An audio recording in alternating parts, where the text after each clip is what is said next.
Hey, what's going on everyone? Welcome back to another video.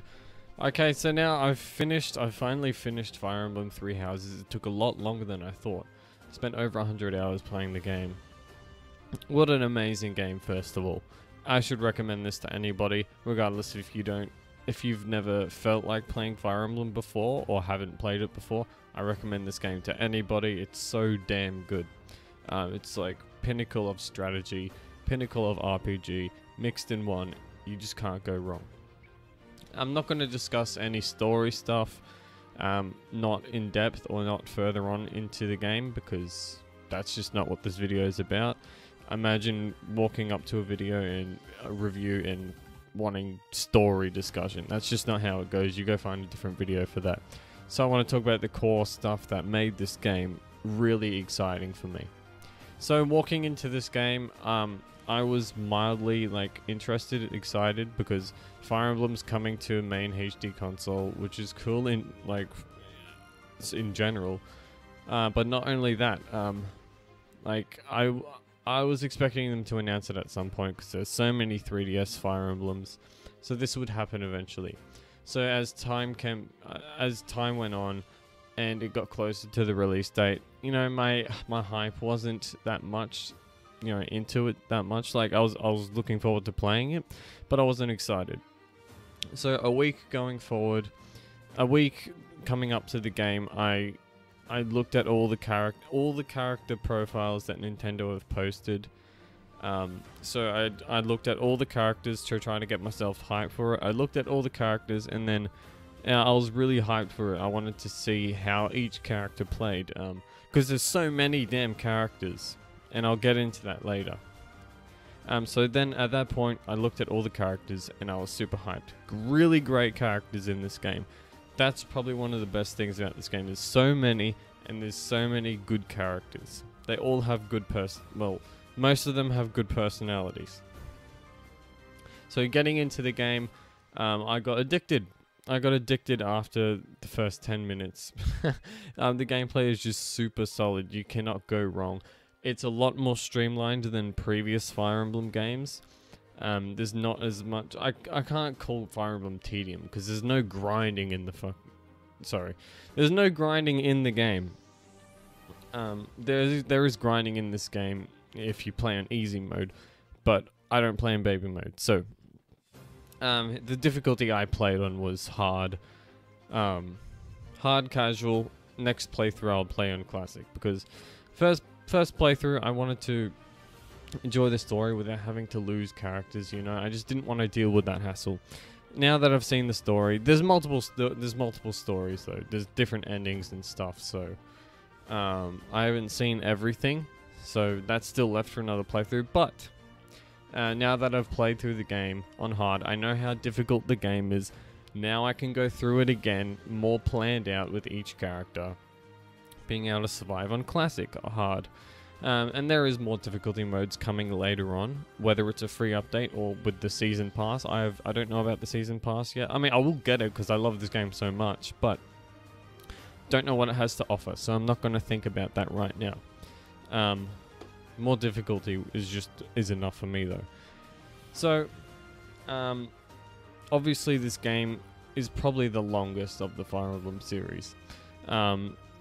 I mean, you can spend less. Obviously, you can spend less than 100 hours. Me, I'm the type of guy who's like, oh wow, oh this changes everything with the character builds, because there's a lot of depth with each character and how you can build them, and you can build them any way you want, really.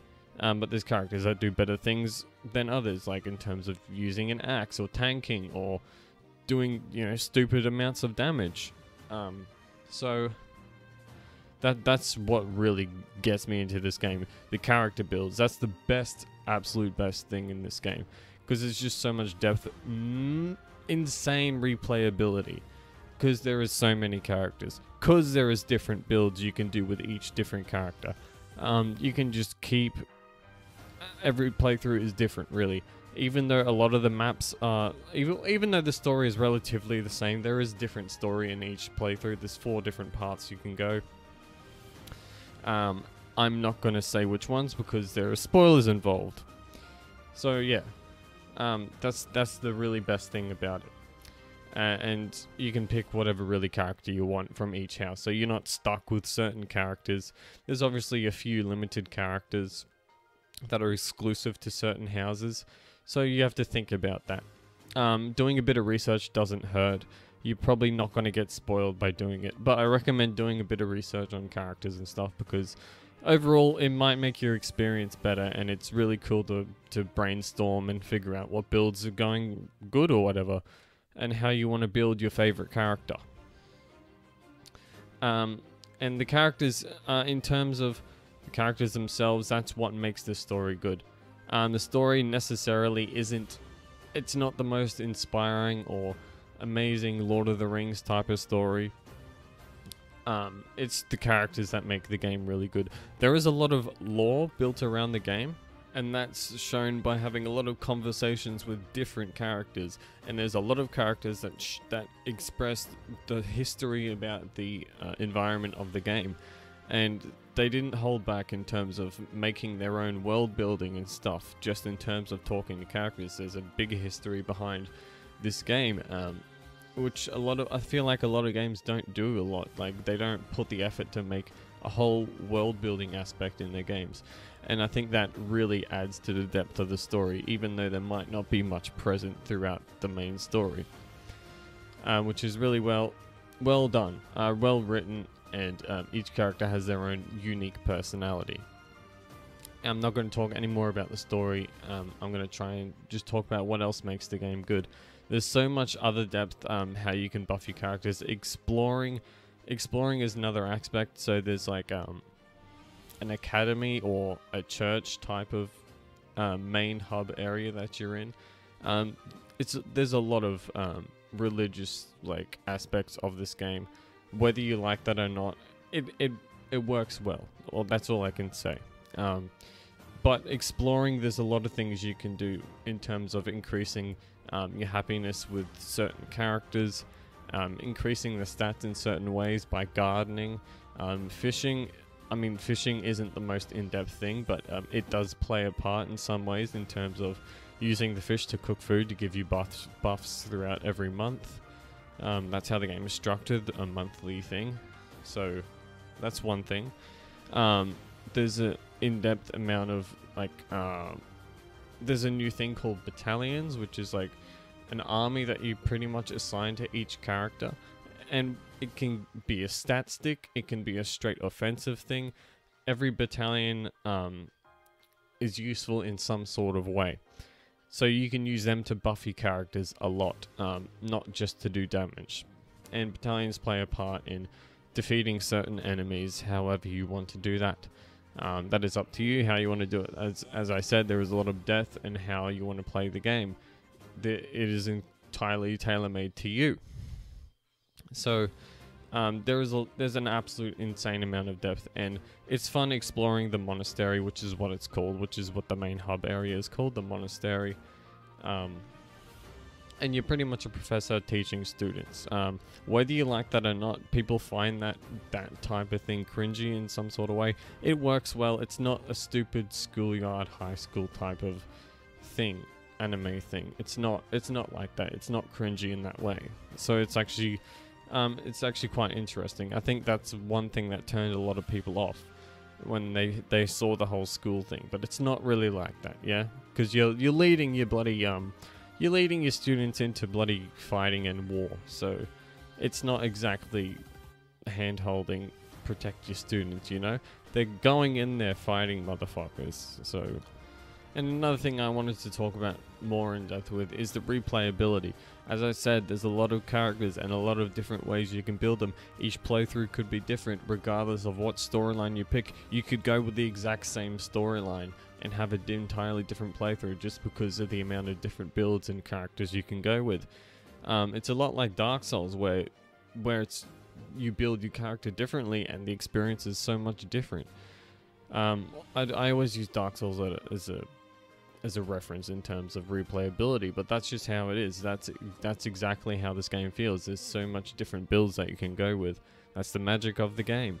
And the thing is, if you look and research about how much different things you can do with each character, it's pretty crazy how in depth you can go. And that's what I love about this game. It's more in depth than any Fire Emblem I've seen. I think it works absolutely well. Now, in terms of difficulty, hard mode can be difficult, especially early on in the game.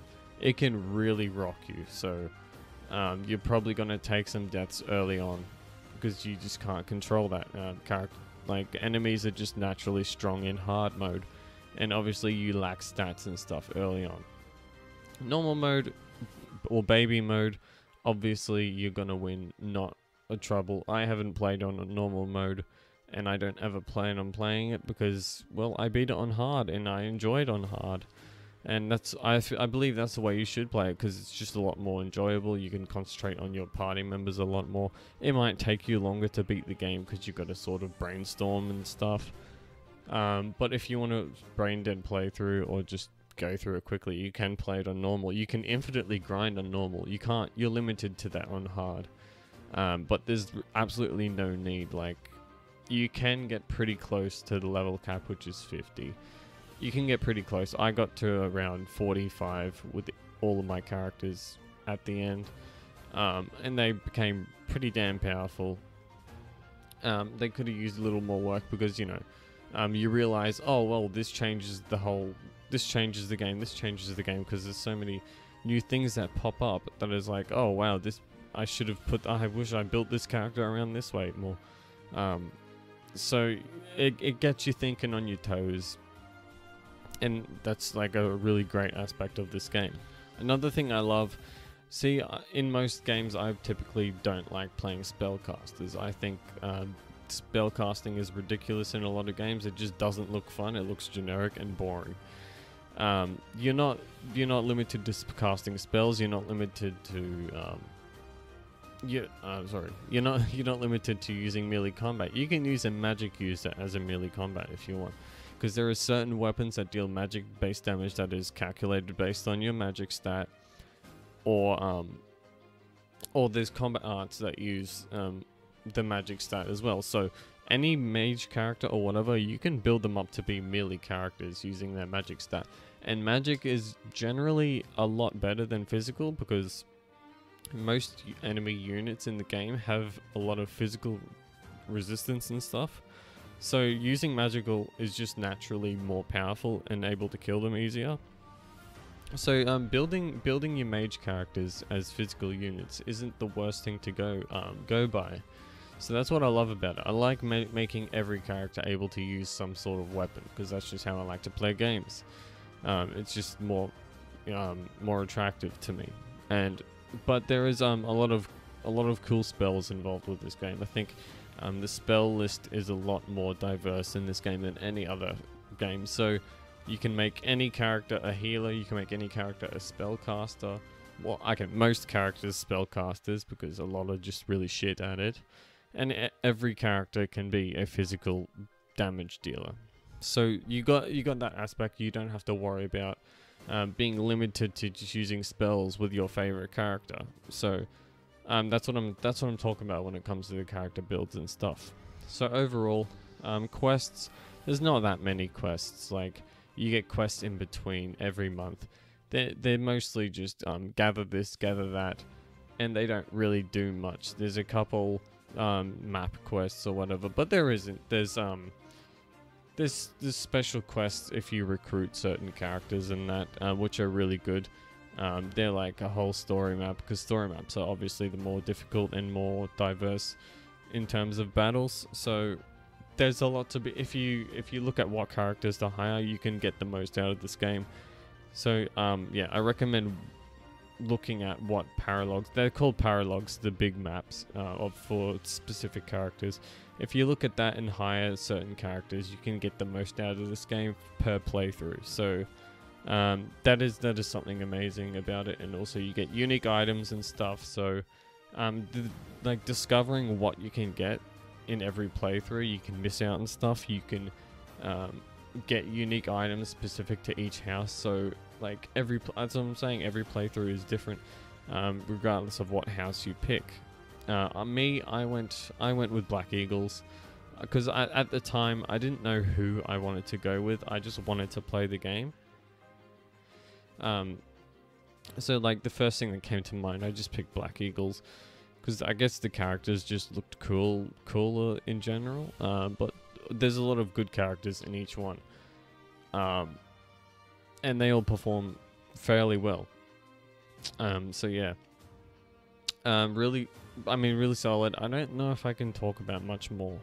This is definitely one of the better, or a lot better games that I've played of this generation in terms of the Switch. Like, this is easily one of the top games on the Switch because I don't know, it just addicted me and hooked me in so much.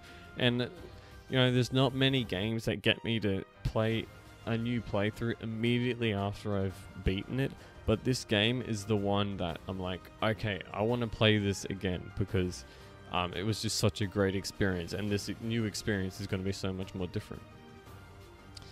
So yeah, it's easily in the top 5 Switch games, and there's already bangers on the Switch. So the Switch is a great system right now, simply because of this game and Xenoblade. Just those 2 games alone make the system great. So that's all I can say. Like, the game, in terms of a rating, I don't know what to think about ratings. It's either in the 8 or 9 out of 10. 9 is the best score I'm gonna give anything. So I'd say it's about an 8.5, I guess. Yeah, 8.5 is good. It's just an amazing game. It's top tier game, in my opinion. You cannot go wrong with playing this. It's good for anyone to play. If you don't mind the whole anime tropes, but there's not that much of this stuff. There's a lot to go off in terms of enjoying the game throughout the many different aspects of the game. There's so much more to it than just doing strategy battles. There's a lot more to it. So recommend playing it. Can't say much more at all. I'm just gonna plug my channel quickly. Make sure you follow me on Twitter, follow me on Twitch. I sometimes stream. Also subscribe, whatever, you know. There's a YouTube channel here. Do it. And I'll see you later in the next video. Goodbye.